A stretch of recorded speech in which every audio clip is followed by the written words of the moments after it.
Oyimba komanso anthu ochuluka akupitirira kulonjeza thandizo la ndalama zimene zipite kwa oyimba uja amene ndi Paul Banda, mkulu wake wa malemu Lucius Banda amene akuvutika ndi nthenda ya impsyo.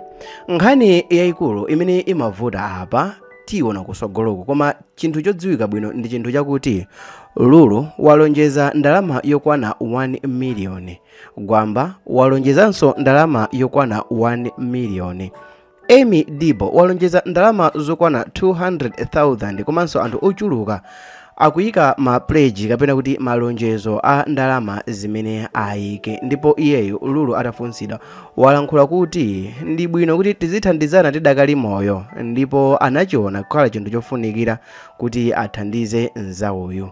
Mbuyomo pafupifupi anthu okwana 30 adalonjeza kuti athandiza kaswiriyo ndi makidneys awo kapena kuti impsyo zawo, ndipo pakadali pano sizikudziwika kuti zidakali pati.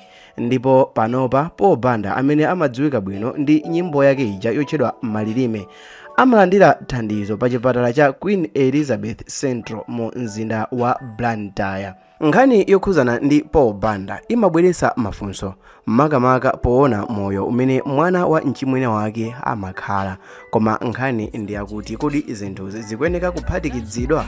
Dzina langa ndine Sam Mavita, tiyeni tikhale limodzi.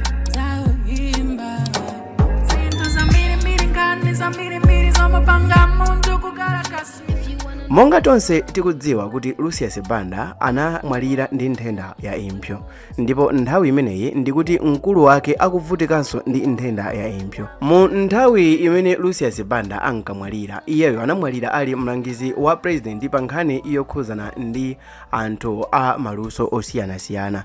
Iyeyo anali mmodzi mwa anthu ogwira ntchito pafupi ndi president. Nawo thandizo linali losavuta kwambiri kuti limufikire. Kufikira mu nthawi imene mkulu wake anabwera pa mbalambanda ndi kuyankhula kuti akuvutika ndipo akufuna thandizo, Amalawi ochuluka anazifunsafunso lakuti ndi chifukwa chani Lucius Banda sakuchitapo kanthu, koma zinapezekano kuti Lucius Banda anachitenga kukhala chinthu chabwino kuti nayenso ayankhulepo. Ndipo dzina mwa zinthu zimene analankhula kuti ndi chifukwa chani kuli komuvuta kuthandizapo mkulu wake Paul Banda. Iyeyi anayankhula kuti chifukwa chakuti nayenso anali kudwala ndipo iyeyi anali in and out of hospital. Tatiyeni mumvesere zonse zimene anayankhula Lucius Banda zokhuzana ndi matenda amene m'banja mwawo akuwavuta. Sipanapite nthawi titamva kufuula kuchokera ku Balaka kunena kuti Paul Banda sali bwino. Amalawi ambiri anadzidzimuka ndi nkhani imeneyi chifukwa Paul Banda kupatulapo nyimbo zake zambiri zimene wayimba koma saonekaoneka kugulu, ndiye akasowa choncho anthu amangoti apa cha Paul Banda ndi choncho, koma anthu samaganiza kuti akhoza kukhala kuti akudwala. Koma Amalawi ambiri anauzidwa kunena kuti Paul Banda akudwala matenda a impsyo ndipo akuyenera kuti akalandire chithandizo kuchokera ku dziko la India. Munthu kuti apite ku India kukalandira thandizo zimafunika ndalama zambiri, moti akawerengetsera zimaoneka kuti pafunika ndalama zosachepera 30 million Malawi kwacha. Tatuzani zambiri a Lucius Banda za mchimwene wanu Paul Banda. Poyamba kuti paja wakulu ndi ndani? Wakulu ndi Paul. Amene aje ndo wakulu kwa basi. Koma matupi amakhanga mmakokana. Ndipo tuzimasekesa chifukwa ine ndi pachizungu amati kid brother. Kid brother. Si brother ya. Ayi. Ka brother kakang'ono. Inde. Pali difference ya 7 years. Wakutali ndithu. Kutali kachikuti anandilera. Pakati pa wali anthu awiri. Wayamba timangora anabanda achwe mwali Regina adatisiya. Wachiwiri ake pali Francis kana konkuza badwa ine. Koma kuti ayikepo apa ndi Lucius apa ndakamona ngati kuti amene timakhala ngati opondana pena so ngati ma twins andi zimene zimatichitikira zimakhala ngati za ma twins. Muone kuti even matenda amene tikudwala matenda ndendende chilichonse chimakhala ngati anthu oti ndi ma twins. Koma timve kuchokera kwa inu nkhani ya Paul Banda. Tatuzani kuti zinthu zili bwanji ndi Paul Banda? Ineyo ndi monse mene ndi madwala chimene amandilandira mafoni nchoti ndisamve mmene Paul alili. Chifukwa zimene zimachitika ndi madziwa kuti Paul akuvutika nthenda ya mtima ndi BP. ndiye sindimafuna amve za ine chifukwa zinkweza mtima inenso ndikamva zapo tsiku limenelo sindimakhala bwino ndiye anasankha kuti atibisire information komano ndi ntamba nopeza bwino ku South Africa nkumene manduzo kuti komatu achimene sali bwino sali bwino matenda aja kupitilira chifukwa anali akumadwala mbuyomu tikumatengera ku chipatala ali ndi nzawo amene ndi doctor komanso ndi DC ndiye amathandiza mapadera so nthawi zambiri timadziwa kuti ali ndi vuto ili sugar ndi high blood pressure amachitwa treat ndi mankhwala osiyana-siyana koma zikuoneka ngati mankhwala aja kuamwa nthawi yayitali ponakhala ndi effect pa kidney yawo sono nkhani ya kidney ndadzayidziwa ine nitabwerako ku South Africa nkumva kuti achimene anonso makidney sali bwino komabe panali kachembezo kuti mwina sivuto lalikulu kwambiri ndi anayesa tizipatala muno kachipata kena kumene mabwera verdict kuti sali bwino nawonso akufunika treatment ndithu kunja so far ku India zikumakhala ngati zophwekerapo chifukwa nkhani ya transplant chimene chimavuta nchoti umpeze m'bale wozipereka kuti akupase kidney kwathu kuno ku Malawi malingana ndi zikhulupiriro pamene ku India kuja umatha kuchita akwaya konkuja kidney chifukwa mayi kwanza athu aja ali ndi ma donors ama organs kodi ziwalo zisizimatengera kuti mwina mukhale kuti ayi magezi anu ndiyo yanjana kapena ndi wakuntundu wanu kapena mwenye uyu ndi wakuda uyu ndi chani mungofanana ma tissues basi oti mukhozo ndipasa yanu ine nkumakhala moyo tikayanjana ma blood and tissues zimene amayeza madokotala posatengera mtundu wa munthu posatengera mtundu uyu ndi tina dokota anachita recommend kuti koma kumeneko zimatha kupezeka ndithu pali mayiko ngati ku America ku UK amakhala ndi ma donors a ma organs so ngati ku India matha kupeza ndithu ikana akwaya kuyikira basi nkumakhala that's why ino dokota adachita recommend tinakhala pasi anyamata anandipeza Charles Sineta ndi anyamata ena kuti timaganiza kuti tichite raise mafunds athandize sapo kwa ine ndinene mosabisa china ndikulira chifukwa ndathandizidwa kale ndi boma ndimachita manyazi kuti ndipiteso kuti pali abale anga ena awirinso tikhala ngati kuti tutenge advantage nkumene nalola anthu akuti atiyeni munjira zina ndi zina tifunefune thandizo kuti tithandize kwa ena otiona anthufe amayembekezera zazikulu kwambiri kuti Lucius ndi billionaire ali ndalama zambiri angompatsako chimwene wake koma ifeyo life yathu has been a humble life the little that chochepa chimene Mulungu akhala kuti pasa takati kuthandiza anthu ena komanso tili ndi bumba yayikulu kwambiri umodzi imene madalira ifeyo nchifukwa yake moyo wathu makhala chapompacha komanso mazuwa kuno kwathu ku Malawi nthawi yayitali enafe takhala tili ku opposition ndiye moyo wake ndikukutika omwe ndiye ukakhala ku opposition customer wankulu amene ndi boma supanganaye business so for 19 years we have not been able to do business with government basi ndetu mango panga kuti ma show hapo show hand to mouth kapezeka basi kugawa zina kujera mawaso choncho basi koma posafuna kusangalasa satana basi ambuye akatidalisa ena kuti tithandiza kukoyendera kagali moto kabwino anthu mati ali ndalama koma you can see my humble home life yathu ndiyo moyo chabwino ndithudi po akulandira chithandizo yota ndikuyankhula pano chifukwa inuyo ndizoti tikutha kucheza bwinobwino chonchi titati tipiteko po tikatha kukhala naye pasi nkucheza naye bwinobwino panopa wayamba kulandira chithandizo amalawi angapo atathandiza kuzera mu fundraising ija tinaona kuti ku India kuli covid pano sangathe kupita ku South Africa sitingakwanise chifukwa kumadula kwambiri posatira kamene amalawi atolera kamene akuyendesa ndasineta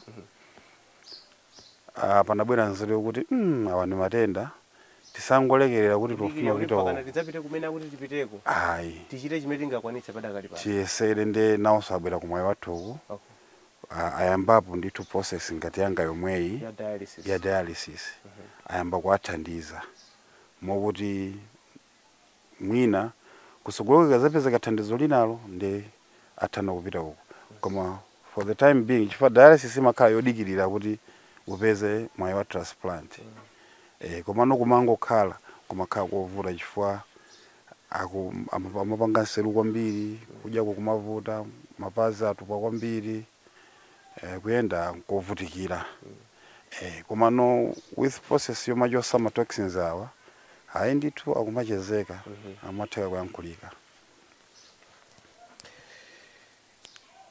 Pamene patinene kuti tsogolo la Sapo likuoneka bwanji chifukwa amene mukuneneramo kuti adokotala anapanga recommend ndithu kunena kuti amene wakuyenera kuti apite akalandire kidney kapena impsyo ina komano tikudziwa tonse kuti ku India zinthu sizili bwino tikuyankhula pano muliri wa COVID-19 wavuta kwambiri kumeneko tinene kuti zimene tikuchita kunozi moyo wawo kuonetsa kuti ukupanga respond kapena ndizoti adakali mu stage yonena kuti tiyesetsedwe kuti apite akalandire chithandizo kunja. Izizi olo zitapanga respond khaleni permanent solution ni transplant chifukwa kunena mosabisa process ya dialysis ili ndi zaka zake ukupanga ni ma foreign bodies ibawo ndithu imafika point beyo kuti unayenera kupanga transplant mwina kwapo kumudisa anthu singero lino liyayi ulinti zaka mwakuti hayi komabe timatha kuona kuti awada panga dialysis adakhala for how long ndi kumaona kuti chinthu chitu chili nkalimiti pene chimazatopera pamene transplant ija ndithu makhala ngati ndithu akupasa moyo ndithu akudwalira ku nyumba kapena nawonso awagoneka ku chipatala komweko Sapo. Ayi condition ikafika pa dialysis umakhala kwanu umangoyendera ku chipatalako koma no challenge imene tinayo ndiyo kuti nangasi being munthu kuti kuimba be kunali kwapo ndi apo and virus and everything dialysis every session imene upite imakhala ndithu ndikantengo kake plus transportation so wale athu ndiyo kuti ma resources amene anatotoledwa awa akachita deplete kodi adzaenda bwanji kupita pa zero chifukwa sitinga challenge kuti tingakhalepo nthawi zonse ndi kuthekera kopita ndiye solution yoyo ndi imene ndithu yofunika koma chikhulupiriro changa nchoti mwina myezi yochepa mwina kuchita kiliye ku India kuja kuti zitha kuchitika kani ya Sapo Banda ndi imeneyo takhani pomwe ifwa pano tsopano tikufuna tivenso za mmodzi mwa abale yawo a Lucius Banda amene ndi Francis Banda.